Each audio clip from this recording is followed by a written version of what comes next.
Se pretende apoiar nosso canal e ajudar na geração contínua de conteúdo para você, é fácil. Basta visitar o link da lojinha na descrição sempre que precisar comprar algum produto. Com esse gesto simples, você estará oferecendo um apoio valioso.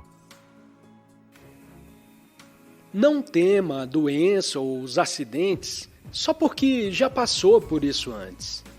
Tema antes o próprio medo, pois ele é que criará a consciência da doença e dos acidentes, atraindo você às coisas que mais o assustam. Por outro lado, a coragem, com toda a certeza, as evitará ou, pelo menos, minimizará sua força. Mate o medo recusando-se a senti-lo. Você está protegido pelas muralhas da eterna segurança de Deus.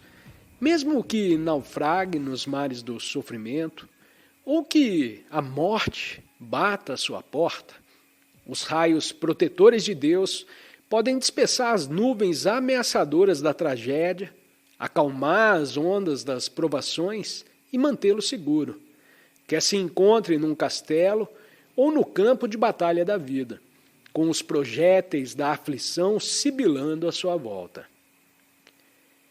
Quando o medo surgir, enrijeça o corpo e relaxe, respirando fundo várias vezes. Acenda a lâmpada da serenidade e da descontração.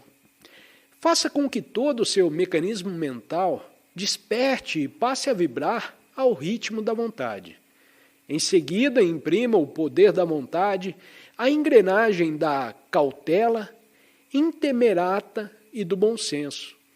Recorra sempre a esse exercício para gerar ideias práticas que lhe permitam escapar a uma calamidade específica iminente. Ceder ao medo cria o hábito subconsciente do medo. Então, quando alguma coisa perturbar sua rotina, esse hábito se imporá, exagerará o objeto de terror e paralisará, na mente consciente, a disposição de combatê-lo. O homem é feito à imagem e semelhança de Deus. Possui todos os poderes e potencialidades do Pai. Portanto, não deve pensar que as provações são superiores à sua própria divindade. Lembre-se, por maiores que sejam as provações, você pode vencê-las. Deus não permitiria que fôssemos tentados e desafiados para além de nossas forças. O medo não deve produzir inércia mental, paralisia ou desânimo. Ao contrário, deve nos induzir à serenidade, à atitude cautelosa e à fuga tanto da audácia quanto da timidez. Erradique o medo a partir de dentro, concentrando-se intensamente na coragem e também na paz interior absoluta. Ligue-se a pessoas saudáveis e prósperas que não temam a doença nem o fracasso.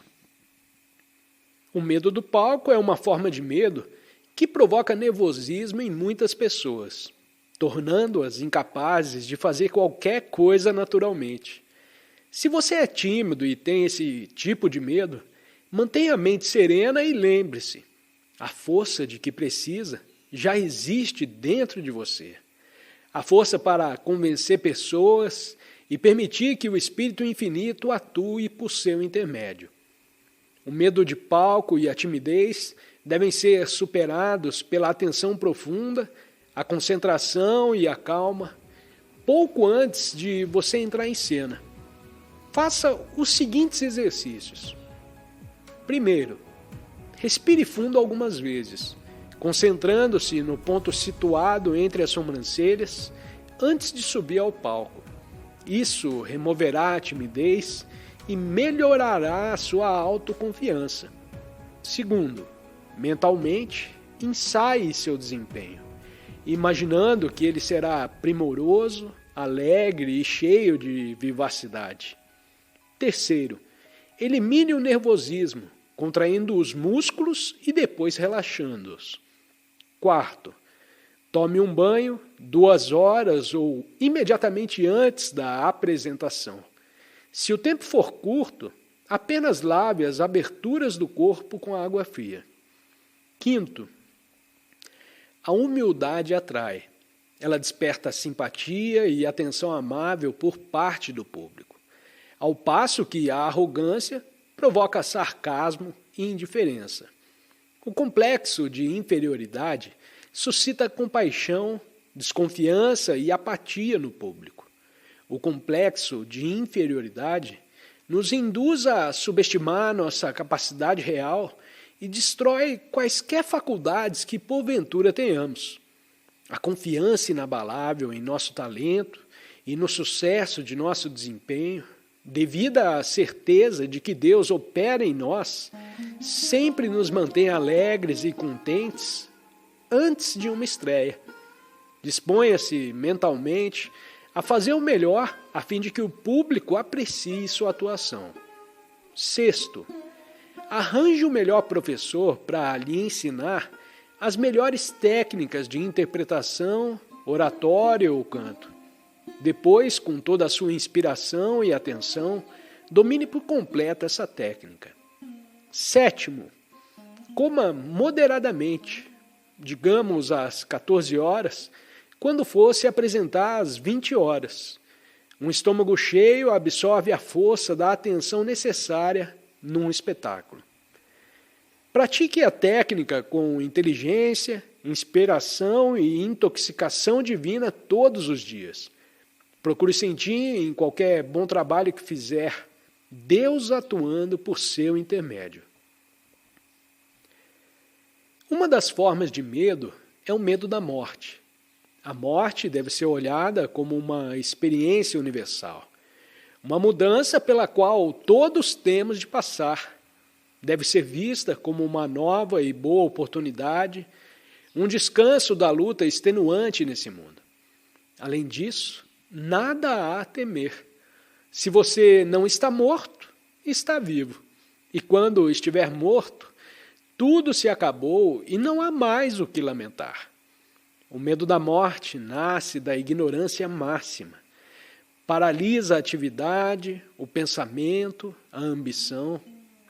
Viva bem hoje e deixe que o próximo passo cuide de si mesmo.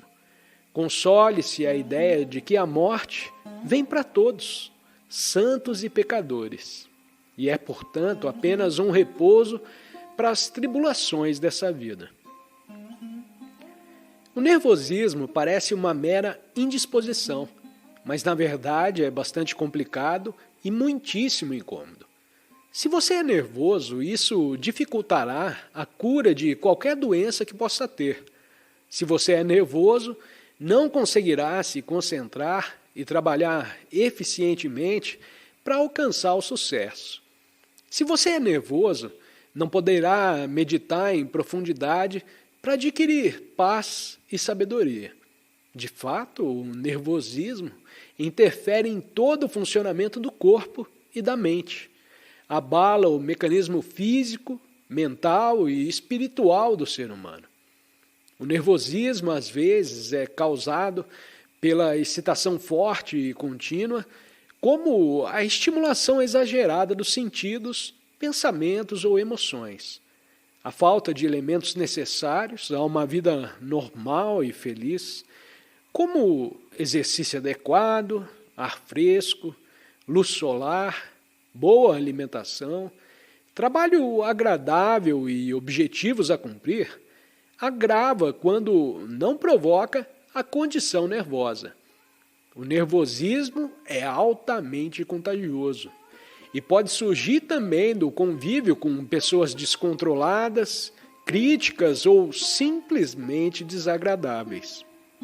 Toda excitação mental ou física contínua perturba o equilíbrio do fluxo da energia vital pelos nervos.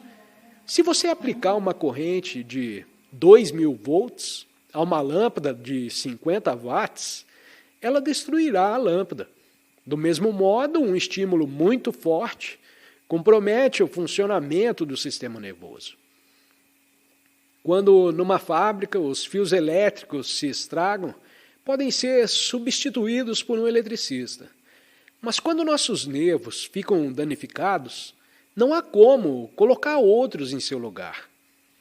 Examine-se e verá que a cólera, o medo, a preocupação e outras emoções semelhantes provocam o nervosismo.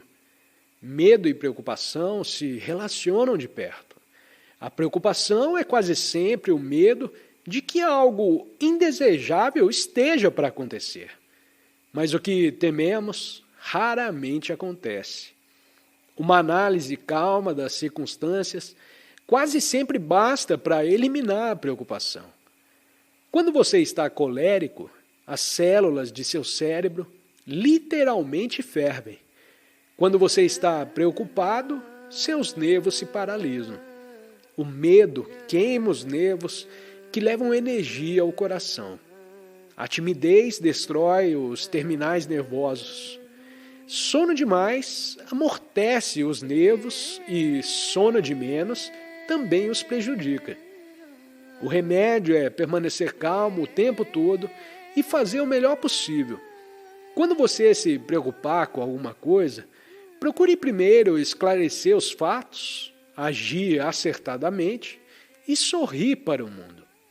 Descobrirá que a lei de Deus está sempre velando por você. Nunca se esqueça de que Deus o acompanha constantemente. Quanto mais você meditar e tentar fazer contato com Ele, mais o sentirá ao seu lado.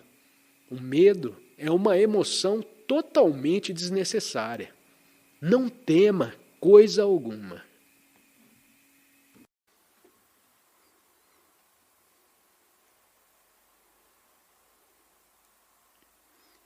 O esforço que Deus faz para unir a humanidade atribulada se manifesta em nosso coração como um instinto de amizade.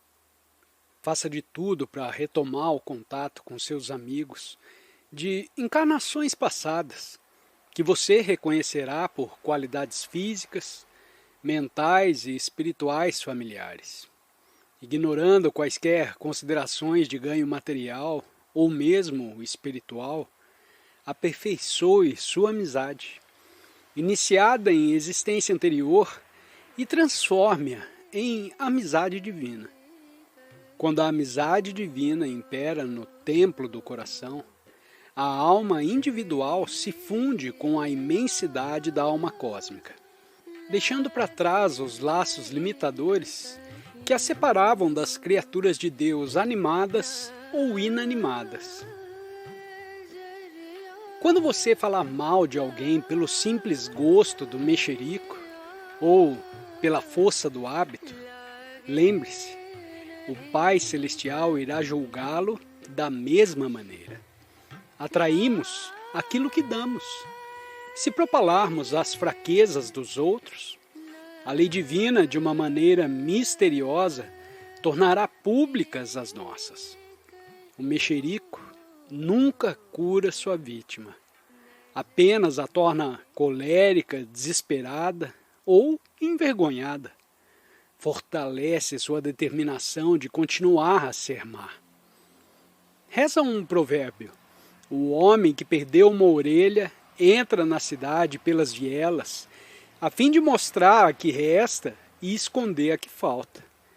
Mas aquele que perdeu as duas entra pela rua principal, pois nada tem a ocultar. A pessoa cujas falhas morais ficam indevidamente expostas torna-se descuidada e imprudente como o homem que perdeu as duas orelhas e, por isso, não faz nenhum esforço para evoluir. Assim, não devemos julgar de um modo que prejudique a pessoa julgada. Não julgue os outros, julgue a ti mesmo. Se gosta de denunciar em altos brados os erros alheios, satisfaça esse prazer falando aos quatro ventos dos seus. Esteja certo de que não vai gostar nem um pouco disso. Se não pode tolerar um minuto sequer a publicidade de seus próprios defeitos, então não se rejubile espalhando os dos outros. O mal que você divulga sobre seus semelhantes ganha corpo porque as pessoas estão sempre prontas a punir a vítima sem conhecer as circunstâncias que a levaram a falhar moralmente. Sem dúvida, em casos raros, o medo da exposição desperta em algumas pessoas o desejo de serem boas. Mas esse desejo desaparece quando suas faltas são tornadas públicas. Além disso, pela publicidade, o erro da pessoa fica parecendo mais grave, enquanto gente com fraquezas bem maiores permanece ignorada. Se existe sujeira mental em sua própria residência interior, trate de limpá-la e não perca tempo comentando o lixo mental da casa dos outros. Os críticos autoproclamados, em geral, não se dão ao trabalho de averiguar suas próprias fraquezas. Acham que estão muito bem porque conseguem ver as mazelas alheias. Não se esconda por trás dessa errônea cortina de fumaça mental. A menos que seja um modelo de perfeição, não tem o direito de ensinar aos outros como se livrar das falhas que você mesmo apresenta. Somente uma pessoa gentil, sensata e equilibrada poderá criticar as faltas alheias. Segundo a lei de causa e efeito, se você julgar os outros com brandura, receberá o mesmo tratamento do princípio da verdade, que as ocultas governam o mundo. Se julgar os outros com aspereza, atrairá dos outros críticas contundentes que o tornarão infeliz.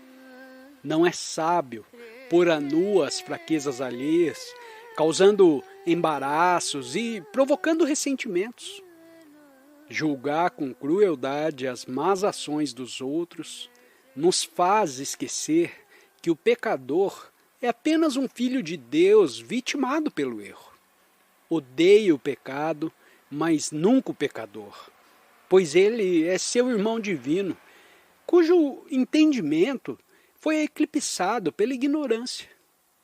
A finalidade do julgamento deve ser apenas terapêutica, sem o arroubo impiedoso da cólera. Temos de tratar a pessoa vitimada pelo erro do modo como gostaríamos de ser tratados, caso estivéssemos em seu lugar. No mesmo espírito com que julgarmos, seremos julgados pela lei divina.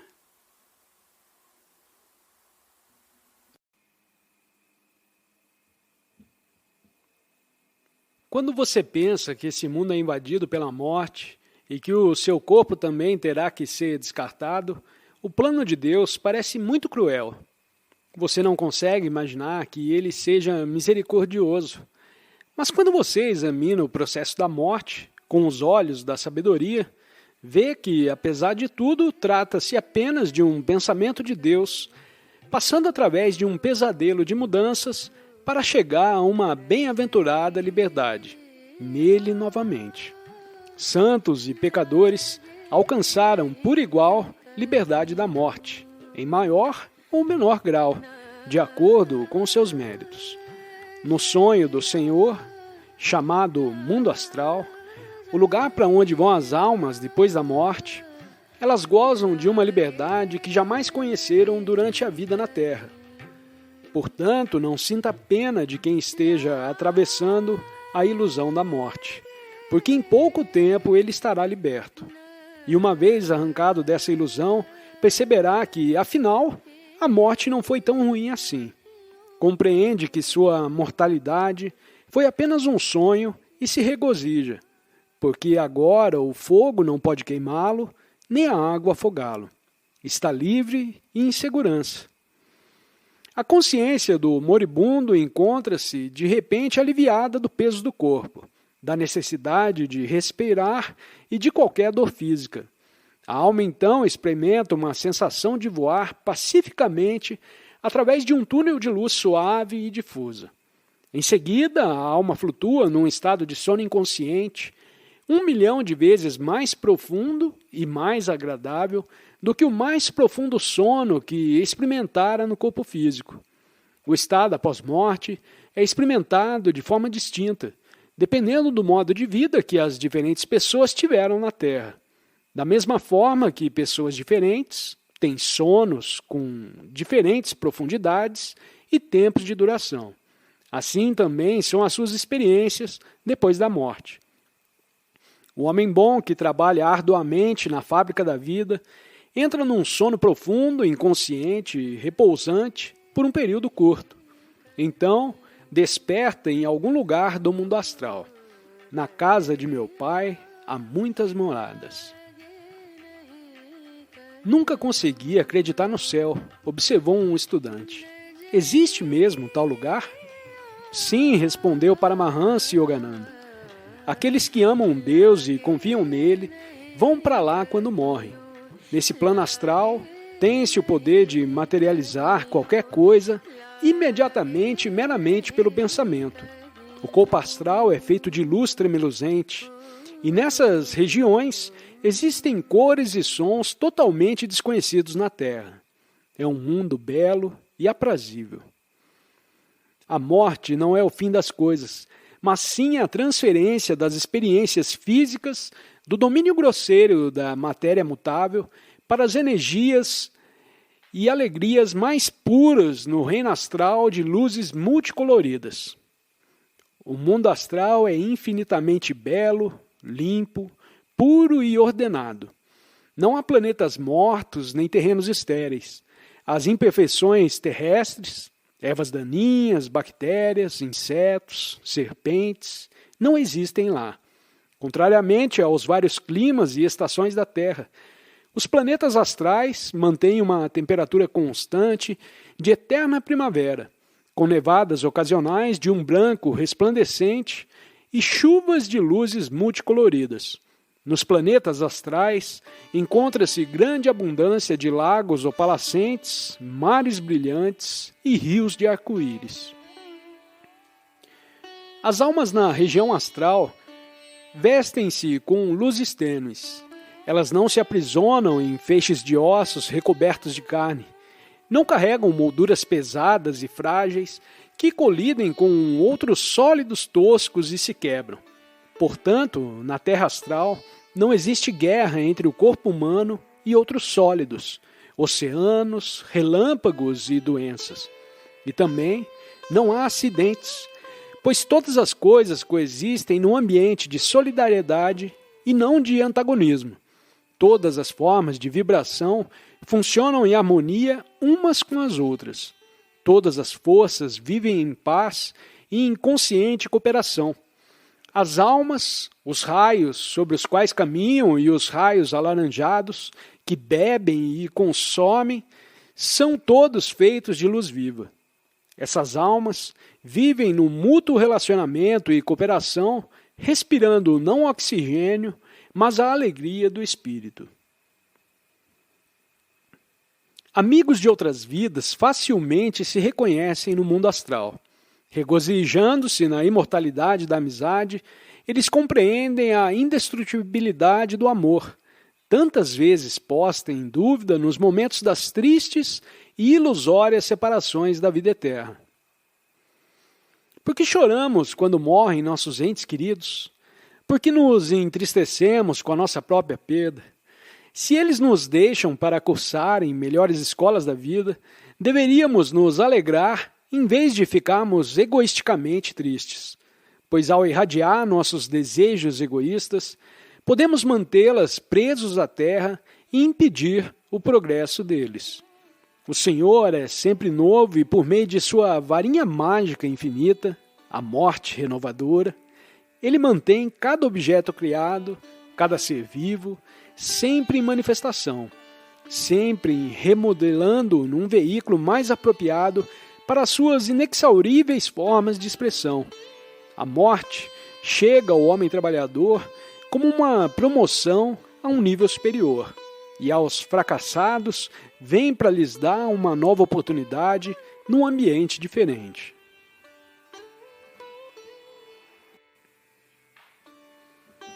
A morte é o ponto culminante da vida. Na morte, a vida busca repouso. É precursora de uma felicidade imensa, a deliciosa liberdade de todas as torturas da carne. A morte elimina automaticamente todas as dores do corpo, assim como o sono elimina o cansaço e as dores de um corpo que trabalhou arduamente. A morte é uma anistia do encarceramento no corpo físico.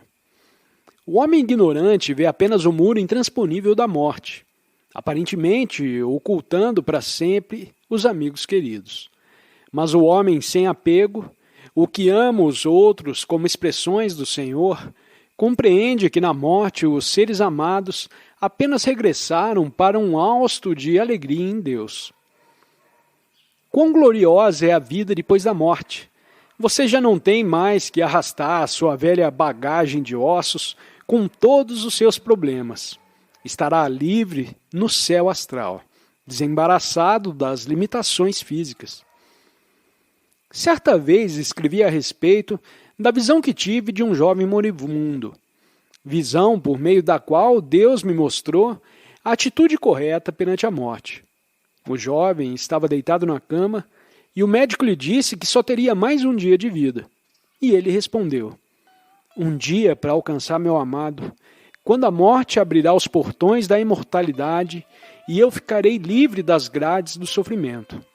Não chorem por mim, vocês que ficam nessas praias desoladas, ainda para se lamentar e deplorar.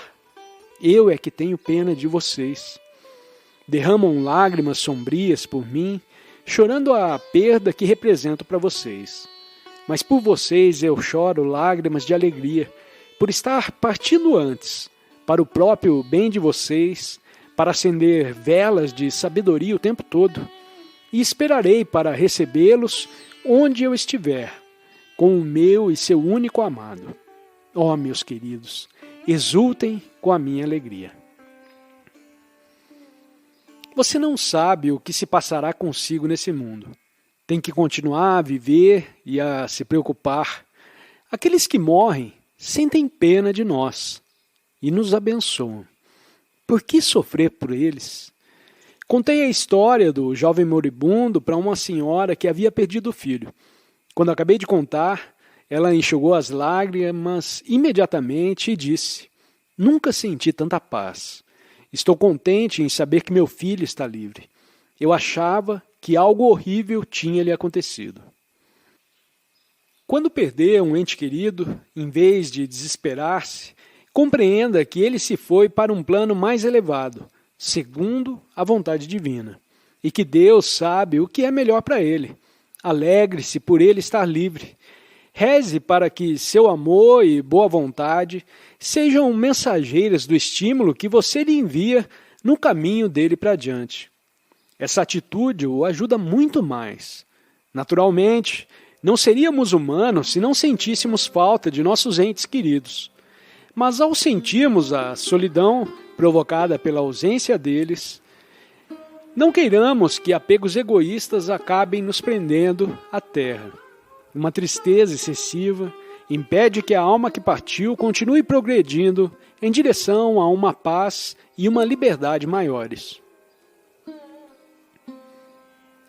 Há uma forma aceitável de pesar diante da morte, como a expressa por Paramahansa Yogananda durante o serviço fúnebre que celebrou em memória de Shri Janamata, uma de suas primeiras e mais adiantadas discípulas, a quem carinhosa e respeitosamente chamava de irmã.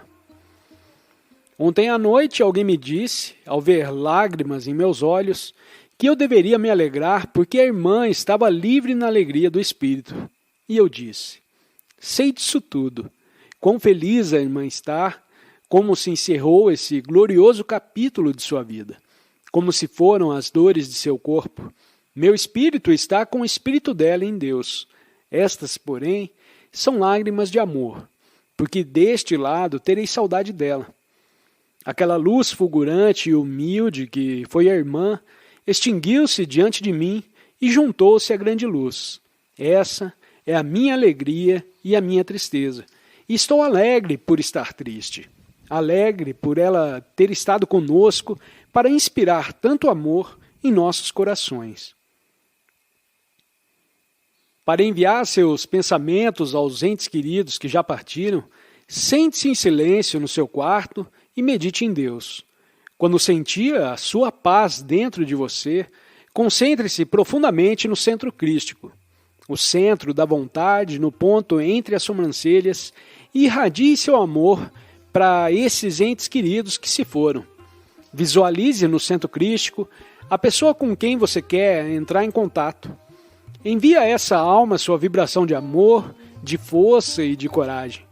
Se fizer isso ininterruptamente e não perder a intensidade do seu interesse por esse amado, essa alma certamente receberá as vibrações que você enviar. Tais pensamentos dão aos seus entes queridos uma sensação de bem-estar, uma sensação de serem amados. Eles não se esquecerão de você, tanto quanto você não se esqueceu deles. Esperamos que tenha encontrado paz nesse momento. Compartilhe suas reflexões conosco nos comentários e, se sentir que pode ajudar alguém, compartilhe esse vídeo. Não perca a oportunidade de explorar mais sobre o tema no próximo vídeo que está sendo sugerido na tela para você. Até logo!